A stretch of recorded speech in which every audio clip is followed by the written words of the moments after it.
The thing that I'm seeing more and more is that the thing that is most valued is people who are able to take some data, write some SQL, create this simple data set to train a model. And then if you can get it behind a Flask API working decently performantly, not amazingly performantly, honestly, you're in the top 1% of data scientists, I think. For me, the trend that I'm seeing is that people are valuing those people more. I think like 5 years ago, people were looking to hire data scientists, and more it's like, hey, we want machine learning engineers. There's a difference there. And data scientist is, in my mind, kind of a flawed title in the sense that it just represents anything from someone doing BI as an analyst to people building models to ML engineers. And we're kind of separating those things out, which I think is great. But I think the trend that I'm seeing is that more people value those machine learning engineers. Unfortunately, it's very, very difficult to find those folks. I think it'll take a bit for everyone to catch up to that. Big thanks to our partners Linode, Fastly, and LaunchDarkly. We love Linode. They keep it fast and simple. Check them out at linode.com/changelog. Our bandwidth is provided by Fastly. Learn more at fastly.com and get your feature flags powered by LaunchDarkly. Get a demo at launchdarkly.com. This episode is brought to you by our friends at O'Reilly. Many of you know O'Reilly for their animal tech books and their conferences, but you may not know they have an online learning platform as well. The platform has all their books, all their videos, and all their conference talks. Plus, you can learn by doing with live online training courses and virtual conferences, certification practice exams, and interactive sandboxes and scenarios to practice coding alongside what you're learning. They cover a ton of technology topics: machine learning, AI, programming languages, DevOps, data science, cloud, containers, security, and even soft skills like business management and presentation skills. You name it, it is all in there. If you need to keep your team or yourself up to speed on their tech skills, then check out O'Reilly's online learning platform. Learn more and keep your team skills sharp at O'Reilly.com/changelog. Again, O'Reilly.com/changelog.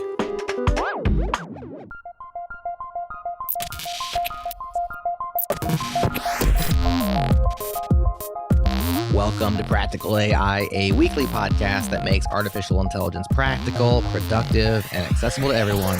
This is where conversations around AI, machine learning, and data science happen. Join the community and Slack with us around various topics of the show at changelog.com/community and follow us on Twitter. We're at PracticalAIFM.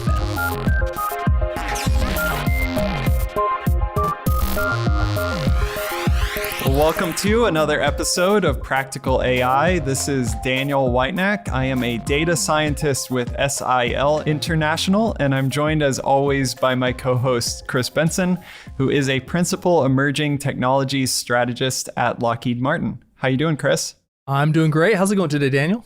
It's going wonderful. You got any cicada broods brooding down by your parts? So for any listeners that have listened to us for a while, they know that I do these weird wildlife things. And so, yeah, I'm getting tons of calls at our, like, totally outside the AI thing, our nonprofit that does the animal stuff. We're getting all sorts of calls about copperheads and all that, and people are afraid. And really, it's probably too late by the time people listen, but it's not an issue. There are no more copperheads than there ever are. So I know that has nothing to do with AI and ML, but, there you go. There's my public service announcement for the cicada. Yeah, I mean, it is sort of a fascinating thing that I hear people talking, like, of course, like with climate changing and other things, how the broods are sort of a bit off. But some people, it's hard to know a little bit because also more people are reporting data via all sorts of apps and channels and all those sorts of things. And now, I mean, you're probably familiar with these apps that... Yep. There's several of them. I think it's iNaturalist and other things where people report different species and that sort of thing. And those are fed into models and all sorts of goodness. So, I mean, it is interesting. I love how you just tied the wildlife thing in with the whole AI ML thing. That was really good. That was good. It's just one stream of consciousness for me. I'm really excited. Well, Chris, that we're very practical on this show. At least we try to be, and relevant to our listeners. Indeed, we are. And I think that this is definitely going to be a very practical discussion because we're going to talk a little bit more about some new AI and ML developer tooling. Excellent. And deployment tools and all of that stuff. Today, we've got Tuhin Shrivastava with us, who is co-founder and CEO of Base10. Welcome, Tuhin. Hi, thank you. Thanks for having me, Chris and Daniel. Yeah, it was great to meet you. We had a chat last week and I was learning a little bit about some of the things that you're doing and had to get you on the show right away. So really excited to hear about that stuff. But before we dive into all that, could you just give us a little bit of info about your background, how you got into doing what you're doing now? So my background is actually in electrical engineering. I studied electrical engineering in college. And after college, I decided that the right thing to do was to go work in finance in New York for a couple of years. It had nothing to do. Hey, that's the rumor in academia that I heard was like, you can sell your soul and go make a ton of money in finance. Not that you have to sell your soul to go into finance. But, I got to work on the fun problem of privatizing toll roads. Ah, there you go. Which is fascinating in its own way. But after a couple of years of it, I decided that this wasn't for me. And I decided to go back to engineering. So I actually moved to Boston from New York to work at a weird academic lab at Beth Israel Medical Center, which was part of Harvard Medical School, where there's a professor there who'd won a prize for coming up with a non-invasive way of tracking the progression of ALS. And he was spinning off a startup as part of that was very, very data-driven. This is like 2011. And, I didn't know anything about machine learning or stats. Well, I'd done a bunch of electrical engineering and information signal processing in college. I was like, I could probably convince him just take me on. And, Boston startups are a weird breed in that, they're kind of very research focused. They get a lot of grants and, frankly, they're quite cheap. And so I was like, I'll go and tell him to pay me hourly and I'll go work there. So I went there and I got to work with this guy and these 3 MIT PhDs, basically figuring out if they can predict the prognosis of neuromuscular disease. Yeah. Do you remember their names? I'm just curious because I've read up on ALS lately. Yeah, so the guy's name is Stuart Rutkove, and the technology that he created was called EIM, which is electrical impedance myography. And this is really interesting and it makes me excited. So I'll tell you really quickly what it is. We use EMG today to track how muscle health is progressing when folks have neuromuscular disease. It's a pretty horrible thing to go into every 3 months and have a bunch of needles poked into you. So his idea was, rather than poke needles in and track the electrophysiological properties, to shoot a small current, a microcurrent that no one can feel across the outside of the muscle, measure the impedance drop and see if that correlates with muscle health. And, it does. He's been working on it for 20 years. I happened to catch him at a time when he was commercializing technology. It was a really fun time. I got to work on all sorts of things. I learned statistics again. I really got into machine learning. And so really, the first thing we did was, at the time we were applying support vector machines. This is like 2011, 2012, when support vector machines were all the rage. Support vector machines to see if we could separate out healthy muscle from diseased muscle. And that was really fun. Published a couple of papers and kind of really I was like, okay, this is pretty cool. It seems like there's not that many people doing this. I could focus on this for a few years. And so I did that for a couple of years. And my now wife, then girlfriend, I guess, was a PhD student at Berkeley. I was like, I need to move out to California. So moved to San Francisco and started working at this company called Gumroad. Gumroad is a lot bigger now than it was then. And I was one of the first few employees. It was an open-ended e-commerce platform, so anyone can sign up and start charging people. Anyone can get paid out. Great idea for creators. Really, really horrible from like a payment security and fraud perspective. And so, especially in the early days, we used to get hammered with fraud. And so we just started first applying heuristics, and then we built out an entire kind of like ML pipeline there to not only catch fraud, but also the tooling to be able to deal with it once something had been flagged. So did that until 2015, and then kind of had the entrepreneurship bug and founded a first company, which went through a bunch of twists and turns, ended up being an operational analytics company where we would capture data from a bunch of different operational tools, create a BI layer on top of it, not really ML related, more data related. Sold that company in 2018. And then, after working at the acquirer for a year, decided that, hey, I really wanted to go back and work on ML tooling. I'd built a bunch of this stuff. I think a lot of ML engineers and data scientists end up building their own tooling, even today. And, it seems like the beginning of something a lot bigger, and, don't know where it's going to take us, but really wanted to work on this idea of how do we get more people doing more machine learning and the tooling that will enable that. So I'm curious, as you were sort of in that progression, you were sort of thrown into the fire working with statistical tools and machine learning at various stages in different companies. Throughout that history, was it mostly sort of you as a like data scientist or ML type person working with a bunch of developers, or was it sort of a bunch of developers trying to kind of pull in machine learning tooling where they needed it for like the fraud detection and stuff? What sort of patterns did you see as you were working at those various places? Yeah, that's a really good question. I didn't actually start as an engineer. I started as a data scientist and machine learning engineer. And when I was in Boston working at the healthcare company, it was okay because it was very academic. And a lot of it was like in MATLAB. And we could get a lot of the stuff done in MATLAB and throw it over the fence to someone who would happily take it out of that. When I joined Gumroad, it wasn't like that. I was a data scientist and engineer. It was an early stage company. Ended up hiring another data scientist and engineer who was a really good dear friend of mine from Australia. We didn't have the resources to help us productize the stuff we were building in our production. So we just had to learn it ourselves. So it was very much coming at it from a data scientist perspective. But I don't think I was ever lucky enough to have, a team of devs ready to go, being like, hey, we'll happily productize this or productionize it. It was very much, I was expected as a data scientist or machine learning engineer to do that myself or be resourceful about that. So do you feel like in that process, where was your time spent in that process? Like, as opposed to like before when you were at the company where most of your time was developing these sort of prototypes in MATLAB, Yep. like, and now you were having to bring in this engineering side of things. Like, Yeah. How did that sort of split up your time? Yeah, that's interesting. I think initially it was obviously in the model development part of it. What I realized really quickly was, like a lot of other data scientists, you end up being perceived as somewhat of a research function as opposed to a product function. Yeah. I found that really demoralizing. And so what I found was that it was in my best interest and the company's best interest if I, worked on getting my stuff out of the Jupyter notebook and in front of other folks, as opposed to keep optimizing my model. Because you can do that forever, right? The model is never going to be at 100%. What I realized pretty quickly was that for me and Phil, who was the other data scientist I was working for, that, hey, we'd already got the highest order bits out of the model. What was the most important right now was to make this practical for the company and have it plugging in back into the business process and really have other folks, whether that be, the CEO, whether that be other engineers, customer support, like really seeing the fruit of what this model can enable for the company, for them. It's a bit of a timeless problem that you're describing there, and that I know in the organizations that I've been part of over the years, I've seen that same set of problems recur over and over again, as well as those same biases and perceptions that people have. You talked about people assuming that the data scientist just has a research function, whereas the three of us are talking here today, we understand the value of applying data science into the daily operations of business, and yet so many people have failed to do that. It's a fairly wide chasm to get all of the things together to be able to not only do the data science, but to be able to communicate that out to the audience in an effective way and in a way that is accessible and usable to them.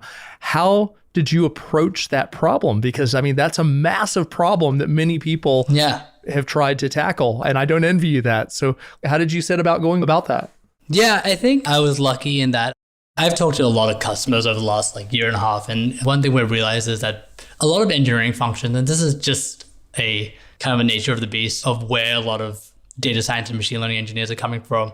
A lot of engineers don't want them writing code. They're like, hey, it'd be best if you didn't do that. And I was lucky enough to be in a place where it was encouraged to write code. And so honestly, for 3 to 6 months, I just became a Rails developer. I was like, the company's mono repo was in Rails. I was like, I'm going to figure out how to do this. I'd already done a little bit of Django programming on the side. I was like, I'll learn Rails. I'll understand kind of their language, and then I'll be able to bridge that gap.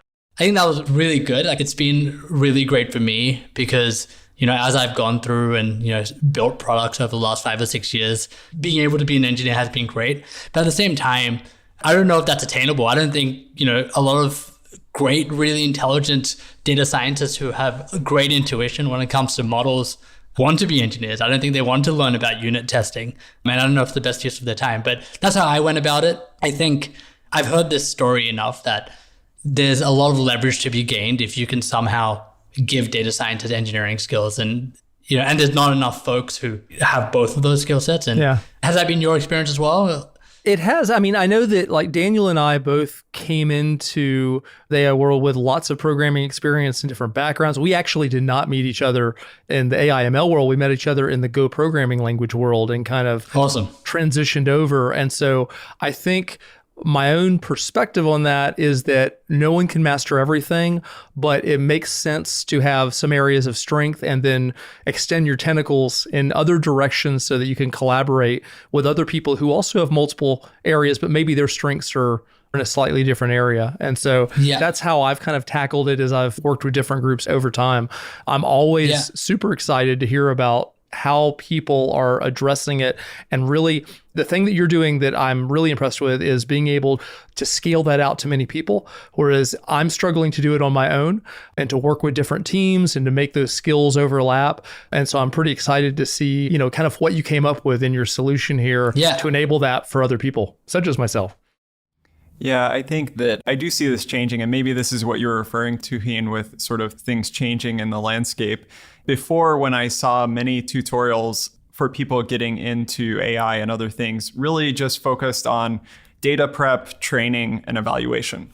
Yeah. And I think that there's just this sort of common perception that okay, I'm evaluated, end of story, I've done my job. And some people I talk to, just even this concept that you can save a model, you can serialize it to a file and then use it later. That's something they're sort of not quite used to yet. And I find that very even if someone's not going to be a very engineering focused person, having some level of understanding of the integration points and how our work feeds into other things, that integration point is very important. Was that what you were referring to when you're sort of talking about trends you were seeing or other things? Yeah, totally. I think the thing that I'm seeing more and more is that the thing that is most valued is people who are able to take some data, write some SQL, create this simple data set to train a model, start to train their model. And then, if you can get it behind a Flask API working decently performantly, not amazingly performantly, honestly, you're in the top 1% of data scientists, I think. For me, the trend that I'm seeing is that people are valuing those people more. I think 5 years ago, people were looking to hire data scientists, and more it's hey, we want machine learning engineers. There's a difference there, I think. And data scientist is, in my mind, kind of a flawed title in the sense that it just represents anything from, someone doing BI as an analyst to people building models to ML engineers. And we're kind of separating those things out, which I think is great. But I think the trend that I'm seeing is that more people value those machine learning engineers. Unfortunately, it's very, very difficult to find those folks. I think it'll take a bit for everyone to catch up to that. And so, that's kind of the trend we're seeing. And that's one of the trends that we kind of latched onto as well. So I'm very curious. We've led up to it without diving into it yet, but I would love to hear the backstory about how the idea for Base 10 came about, how you moved into it, how you arrived at the start of that process. Absolutely. So, I think we've kind of gone through the context here, which is, hey, it's pretty hard to get a model working. The hardest part of that, or maybe the most important part of getting a model working, from my perspective, and, quite frankly, from the name of this podcast perspective, is making that model practical, is making it plugged into some process or in front of real users who can give feedback on that. Again, as I mentioned, we noticed this, we learned that skill set. So our two co-founders, one is Phil, who I've worked with a bunch, and our third co-founder was kind of the head of engineering at Gumroad, who went to work at a healthcare startup, which was very, very data-driven. And from his experience as well, was that there's so much tooling that needs to go in once you have that model. So whether that be the deployment, monitoring, tooling, but more importantly, the stuff that happened afterwards, which is, how do you integrate that into an existing system, or, build an application out of that model? And, what happens today that we notice over and over again was people were kind of building these shitty Flask apps. Sorry, I don't know if that's okay. Oh yeah, it's okay. Keep going. There's a lot of them out there. I've seen them with my own eyes. Yeah. So Flask apps that they're definitely not going to scale. It's pretty hard to get them deployed. Everyone starts by pickling their models, but really quickly, as soon as their model gets any significant size, you can't fit it in memory anymore. So you can't keep pickling and unpickling things. We used to do this stuff ourselves. I'm not hating on it at all. It's just we built these really bad systems where we took a model, and especially at Gumroad, we then deployed it. So we built a Flask API. We were pickling and unpickling it on the fly.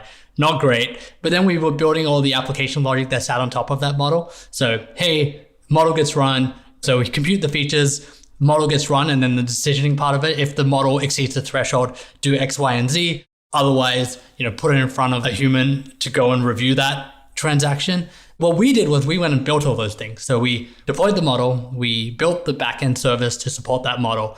And then we also learned front-end engineering to go and build that kind of like queue-like interface for folks to do that. And, my co-founder had a very, very similar experience at a healthcare company where they were trying to predict diagnoses from a medical record. And, they wanted to put that in front of the doctors so the doctors could get feedback on it.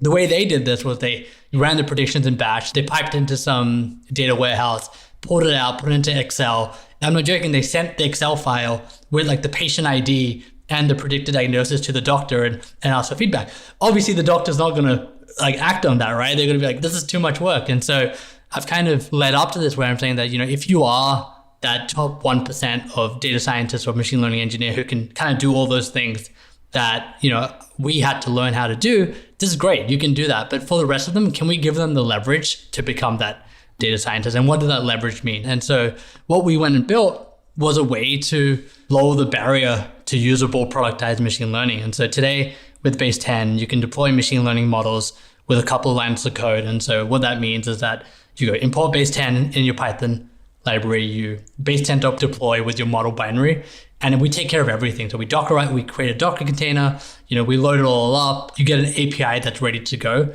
that's nice and scalable. And really, don't worry about Flask. Don't worry about the infrastructure, the servers you need behind this to make it work. Do you need GPUs? It's literally, an argument or a check of a box in our UI to put it behind, power it with a GPU. And don't worry about versioning. So you can keep deploying over this and we can do version rollout and you can switch back. What's most important though is that that to us is the integration cost. This is really exciting that you can do that with a couple lines of code, but that's not really where we see our value. Our value is the stuff that comes after it. Can we make it so as a data scientist or machine learning engineer, you can also write all the business logic on top of that model. So we kind of give you a serverless framework to be able to write logic on top of that model. And so you can build APIs, you can run things from cron, you can even have forks, so you can have decision points within that business logic. But a data scientist or machine learning engineer can do all these things without learning any infrastructure. All they really have to worry about is their Python code. And that complexity of the infrastructure doesn't vanish, it just shifts. And we think we can take care of that. And all you need to worry about is your code, your Python, and your model.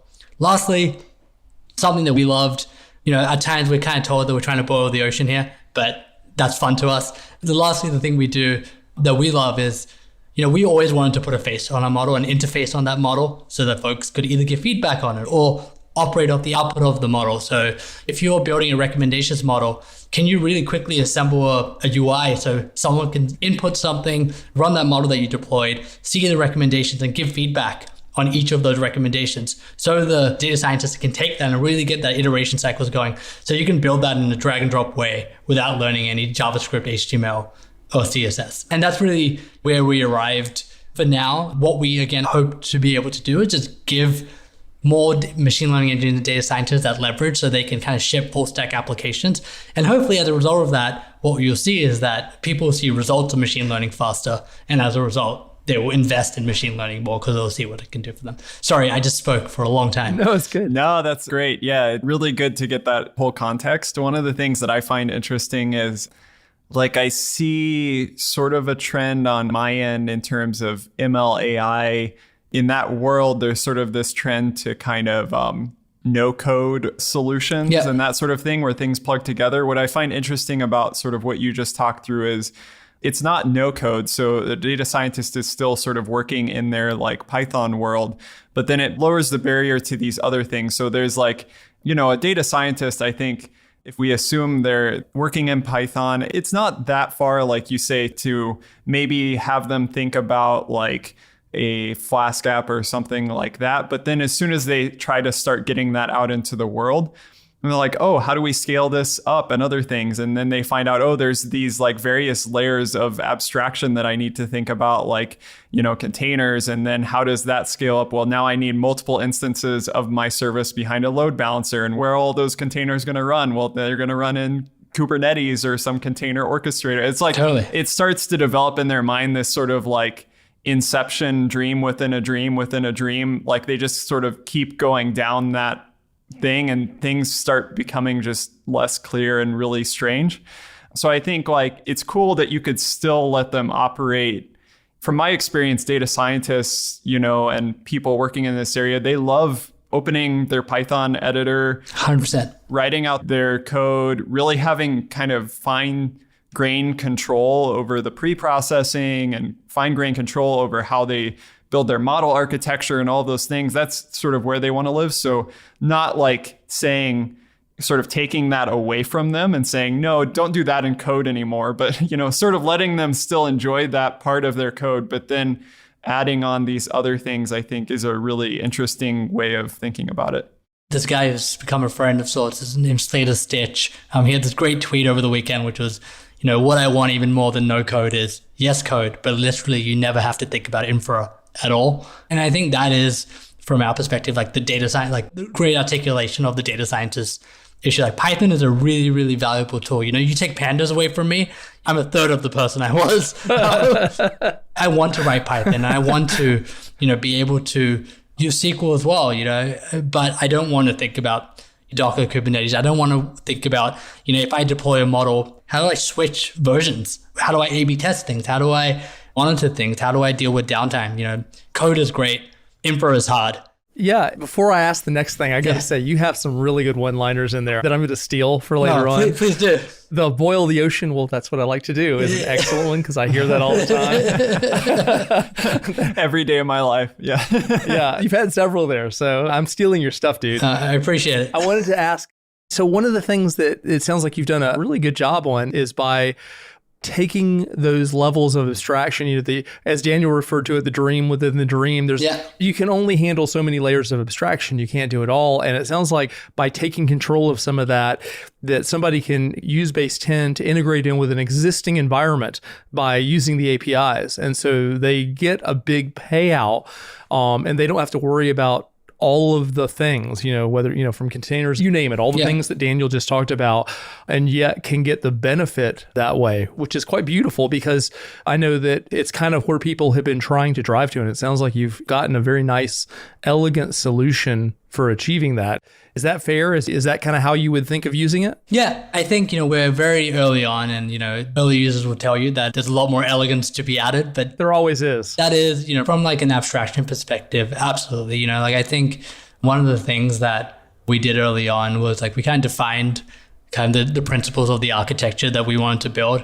And I think like two of them that really stand out here are like the principle of least astonishment, the like take it away, but don't make it magic. I think that's like, it's like hide it from me, but still give me details of what you're doing. You have a blog post that includes that information, I noticed, which you could talk a little bit about here because I was going to bring that up as well. Yeah. So the principle of least astonishment is really important to us just because, again, like data scientists and machine learning engineers, we're kind of like these pseudo engineers, right? We're somewhere in between. We know what's going on. Maybe we don't know kind of all the intricacies. So all the abstractions we've tried to keep quite similar to, how firstly, like what data science and machine learning engineers understand, and two, even like building an application for an end user, like there's a back end, there's a front end, and you see these concepts in Base 10 and we separate them out and we allow the interplay of them, but we're not hiding them all together. I think, the second thing, which I think you've kind of talking about is like, this is something that we saw from one of our early engineers. It was like, easy things are easy and hard things are possible. And like, to me, that's such a great line. It is. Which is like, we want to 80 or 90% of the things to be simple. And, you don't have to think about it and they just happen.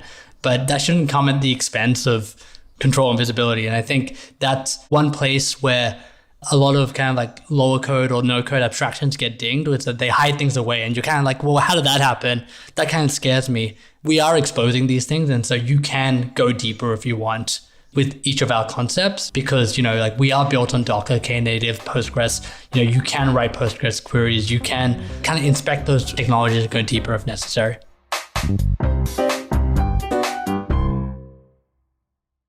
This episode is brought to you by Snowplow Analytics. Snowplow is the behavioral data management platform for data teams. Maximize the value of your behavioral data using Snowplow Insights, a managed data platform that's built on leading open source tech, leveraged by tens of thousands of users. Capture and process high quality behavioral data from all your platforms and your products, and deliver that data to your cloud destination of choice when marketing needs to make data informed decisions, when product needs next next level understanding. And when analytics needs rich and accurate data, Snowplow is a solution for data teams who want to manage the collection, processing, and warehousing of data across all their platforms and products. Get started and experience Snowplow data for yourself at snowplowanalytics.com. Again, snowplowanalytics.com.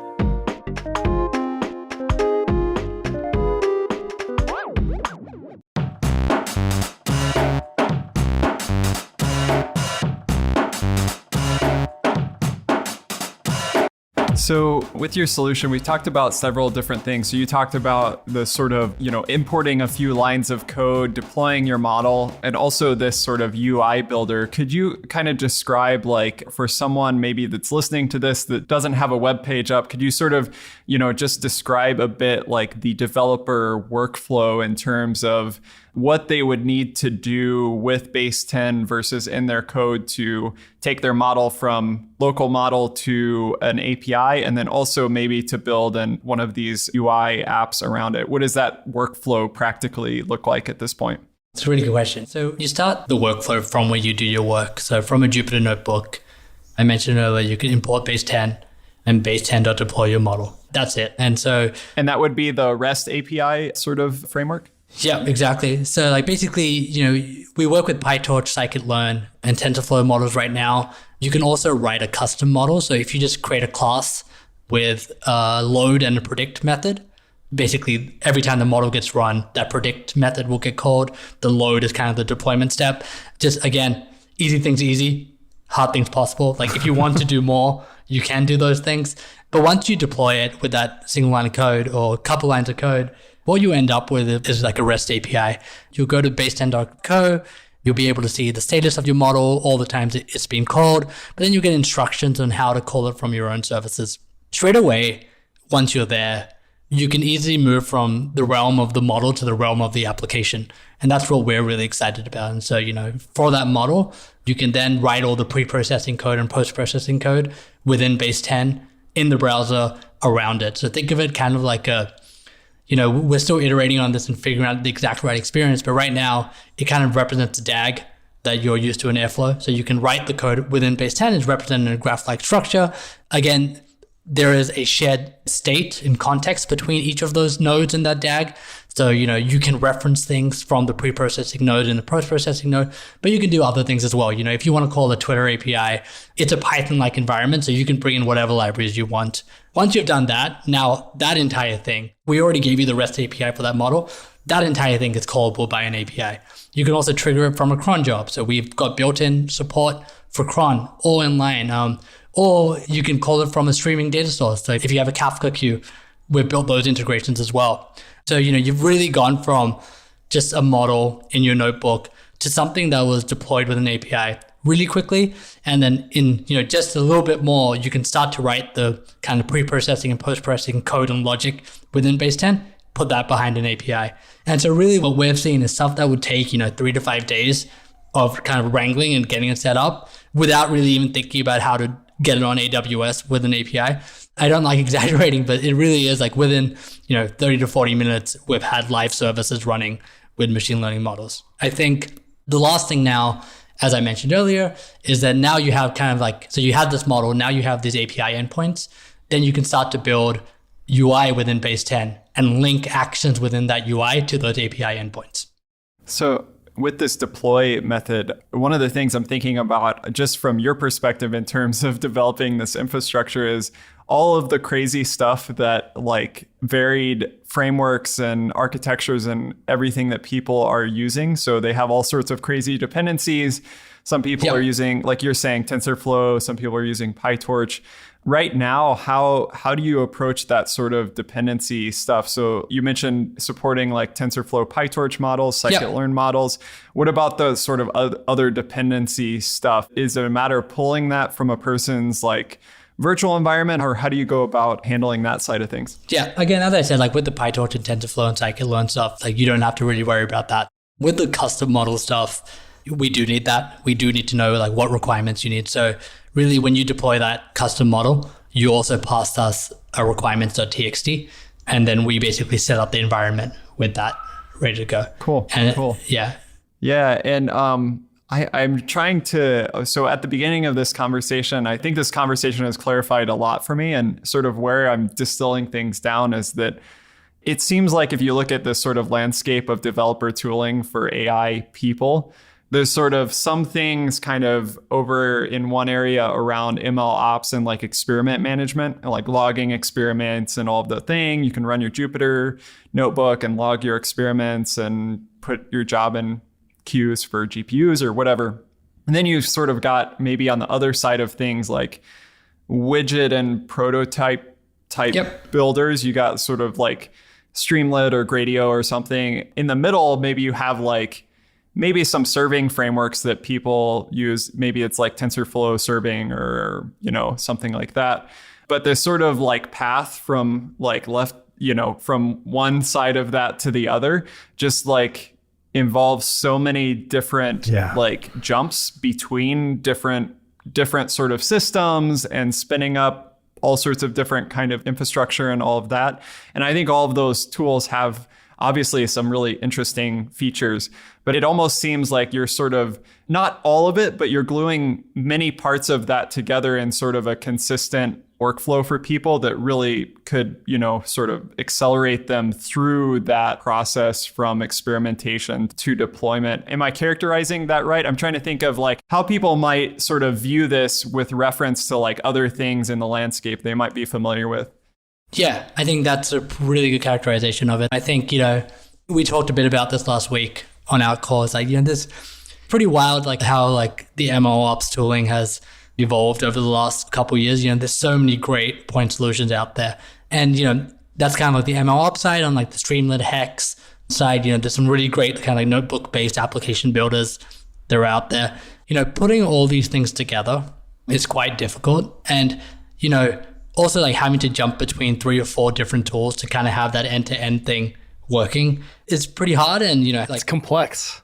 Yeah. It takes, you know, time, patience, budget, you know, and most of these tools, including us, you know, we're in beta still. Like you can't just sign up and you're ready to go, you know, so it is difficult to do. What we do want to be able to do is, again, when you're Uber and you have, you know, literally, you know, millions of requests per second going through, you know, Base 10 is not the right tool for you. You know, you need something specialized. When you're working on something that, you know, in its infancy or, you know, it's critical, but, you know, it doesn't need that type of latency or doesn't need that sort of specialization, what we hope is that Base 10 can kind of fit the bill of that end-to-end solution. So you have your model, and rather than waiting for DevOps to come and deploy your model, or waiting for a front-end engineer or product engineer to come and build the things that make that model relevant, for like 80 or 90% of the use cases, we think Base 10 can be that end-to-end solution.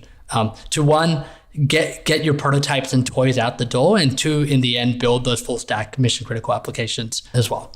As you're looking now, you know, you're in beta, you're approaching release. What do you have in mind? What needs to be there that may not be there yet that you're envisioning for release? Are there any new features, or is it solidifying the things that you already have in Base 10? How are you seeing that 1.0 release in the short term? Yeah, totally. That's a really good question. So we did like a launch last week, which was well received. And, you know, we got a ton of inbound from that, which has been great. But really what we're trying to figure out in this next phase is usability. You know, again, there's like the user and the use cases, they're intricate and they're complex, and, you know, figuring out, hey, how can I get you to value? How quickly can you have your aha moment and be using this in something real? We want to solve that, and we want to solve that well before we, you know, open this up to kind of the world and say, go wild, because we know that, you know, a lot of those decisions are easy to iterate on and change, you know, once you are working with a small core group of users where you know the value is to be added. As you're having all of these discussions with users, obviously right now you're talking to a lot of people, you're getting feedback. So you're sort of seeing a cross-section of the industry to some degree. As you're having that perspective and maybe looking at the industry more generally, as we close up here, is there anything in terms of the AI ML industry or maybe the developer tooling industry that just sort of generally excites you in terms of where the industry is headed, or maybe capabilities that are being developed or other things? What's on your mind? Yeah. I mean, you're obviously focused a lot on Base 10 right now, but sort of what are those things that you're thinking about towards the future? Yeah, so there's 2 things that I keep thinking about, which make me really, really excited. So the first one is one of our investors has a really good campus recruiting program. And so we're able to spend a lot of time with new grads. What's really exciting to me is that, you know, 9 out of 10 software engineers, not data scientists, coming out of, the best schools in the country, or honestly any computer science degree, have exposure to AI and ML. They're taking a couple courses. At the very least, they can frame a problem in terms of how machine learning can solve it. So, and that to me is amazing, because that means that the amount of evangelization that needs to be done within a company is lower, because people already appreciate what can happen with that. I think the second thing, which should be considered in line with this, or like together with this, is the prevalence of pre-trained models is going up. Hugging Face has done so freaking well over the last couple of years. And, almost every company that we talk to who's starting to some NLP initiative is starting with Hugging Face, maybe with some fine-tuning step. But to me, that's really exciting, because you have two things going on, right? So you have one thing going on, which is more and more people know what ML can do. And two is that there's all these ways to have that model ready to go. Like, you don't need that, 2 or 3 month effort to get that first model up and running. Put those things together, and I think you got something really special, right? So you have, people understand what the tool can do, and more powerful tools in the form of, pre-trained models. And I think, that's one thing that we're kind of leaning into as well, even with our user base, is that we're not only considering data scientists and machine learning engineers as our user base, but are you an engineer who knows what ML can do for you? Because if you are, we hook up all those pre-trained models and give you a model zoo. So if you want to have a zero-shot classifier, you don't really have to think about anything. You can have it embedded in a workflow in an application with Base 10, as long as you know how to frame the problem. And so, I've tied it back to ourselves, but, from a high level, they're the two things that I'm really, really excited about. That's awesome. Yeah, those are really exciting. It is really cool to see, most conversations now that I'm having with teams and companies, you don't have to sort of get over the hurdle of we expect AI ML to give us some value. It's more entering into the follow-up discussion to that, which is, where is their value? Where should we focus? And that sort of thing. And so technical teams are really thinking about this a lot, which is cool.